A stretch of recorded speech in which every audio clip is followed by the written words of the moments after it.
पदार्थ और ऊर्जा विषय की खोज करते हुए ची यानी प्राण शक्ति तक आए। ची या प्राण शक्ति हमें किस तरह स्वस्थ, मस्त, सफल तथा सार्थक बनाने में उपयोगी हो सकती है, ये हमने देखा। अब इस प्राण शक्ति के संरक्षण और से बढ़ाने या बचाने के संदर्भ में बात करते हैं। लगभग सभी धर्मशास्त्र ब्रह्मचर्य पर बड़ा जोर देते हैं। तो क्यों ब्रह्मचर्य इतना महत्वपूर्ण है? क्योंकि किसी भी तरह की एंजाइटी, तनाव और विशेषकर वासना ची या प्राण शक्ति को शरित करने में बहुत ही महत्वपूर्ण भूमिका निभाती है। कि वासना रहित काम प्रक्रिया भी अगर हो, उसमें अपेक्षाकृत कम, लेकिन उसमें भी ची का ठीक ठाक मात्रा में क्षरण होता है। विचार कर देखें, एक नई जान, एक नया जीव जिस प्रक्रिया के जरिए पृथ्वी पर संसार में आ सकता है, उस प्रक्रिया में कितनी ज्यादा ऊर्जा की मात्रा लगती होगी। और भारत में ये पुरातन मान्यता रही है कि सुख के लिए इस ऊर्जा को वेस्ट करना बहुत बुद्धिमत्ता नहीं है। लोग वॉर्न हों, सजग हों और वासना के जरिए बहुत सारी प्राण ऊर्जा को व्यर्थ न करें, इसलिए ब्रह्मचर्य की बात को काफी अतिरंजना पूर्वक प्रचारित प्रसारित भी किया गया। और ये बात कुछ पीछे छूट गई या दबी रह गई कि काम प्रक्रिया को जानना, उसे बेहतर ढंग से समझना, उसके पार जाना भी किसी योगी के लिए जरूरी है। उस एग्जैजरेशन में, उस अतिरंजना में इतनी बात तो सच है कि काम प्रक्रिया में बहुत अधिक मात्रा में प्राण ऊर्जा लगती है। तो योग प्राणों की इस ऊर्जा को मान लीजिए संरक्षित करने की बात करता है, बचाने की बात करता है, तो फिर वो इससे क्या करना चाहता है और इसका क्या फायदा है, वो एक सरल उदाहरण से समझते हैं। कि एक साधारण व्यक्ति है, उसकी साधारण सी कमाई है, लेकिन उसकी पत्नी या उसका परिवार बहुत खर्चीला है, तो उसकी सारी कमाई लगातार गैर जरूरी या ऐश के लिए खरीदी गई चीजों में खर्च होती रहती है।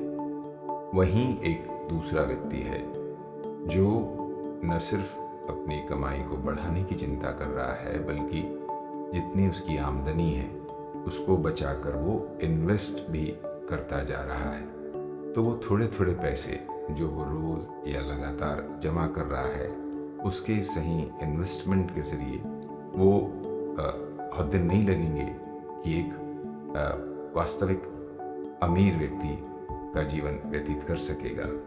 कि बचाए हुए पैसे ही इन्वेस्ट होकर और इन्वेस्टमेंट का परिणाम लाकर नए पैसे, नए आमदनी को जनरेट करने में, पैदा करने में सक्षम हो जाएंगे। इस तरह फिजूल खर्ची करने वाला परिवार तत्काल तो कुछ सुख पाएगा, लेकिन लंबे समय में वो दुखी होगा, क्योंकि उसके पास कुछ भी बचेगा नहीं। जबकि संरक्षित करने वाला, बचाने वाला और बचाकर इन्वेस्ट करने वाला व्यक्ति लंबे समय में वास्तविक अमीर या समृद्ध व्यक्ति का जीवन जी सकेगा और उसके पास उस ऊर्जा, धन की बहुलता होगी और उस धन से ही उसकी आमदनी बढ़ती जाएगी। बस इस उदाहरण में धन संपत्ति की जगह प्राण शक्ति या ऊर्जा को रख ले तो बात संभवतः स्पष्ट हो जाएगी।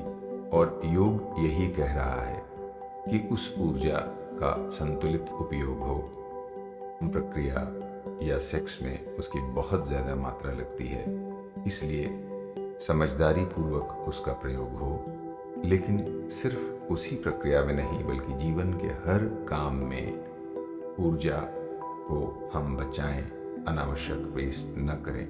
और ये बची हुई ऊर्जा फिर जीवन की गहराई में उतरने में, जीवन के केंद्र को खोजने में व्यक्ति की सबसे मददगार अनावश्यक बोलने में, अनावश्यक विचार करने में, तनाव में, एंग्जाइटी में, नकारात्मक सोच में, दुर्व्यवहार में प्राण शक्ति का शरण लगातार मनुष्य करता रहता है और इस बात को नहीं समझ पाता कि यही शक्ति उसके जीवन का आधार है। वो मानता है कि सफलता किसी और तरह से मिल सकती है।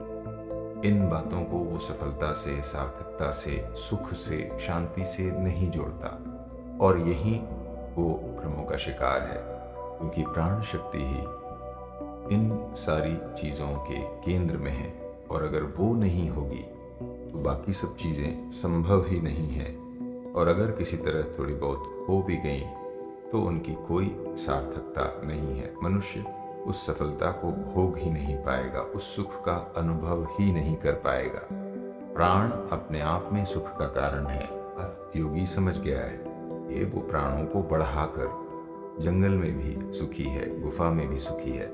इन साधारण आदमी भी कोई बेहतर कल्पना चाहे, बेहतर काम करना चाहे, सार्थक और समृद्ध जिंदगी जीना चाहे, तो उसके लिए भी जरूरी है कि वो अपनी प्राण ऊर्जा का संतुलित उपयोग करे और अनावश्यक बहने या खर्च होने से उसे बचाए।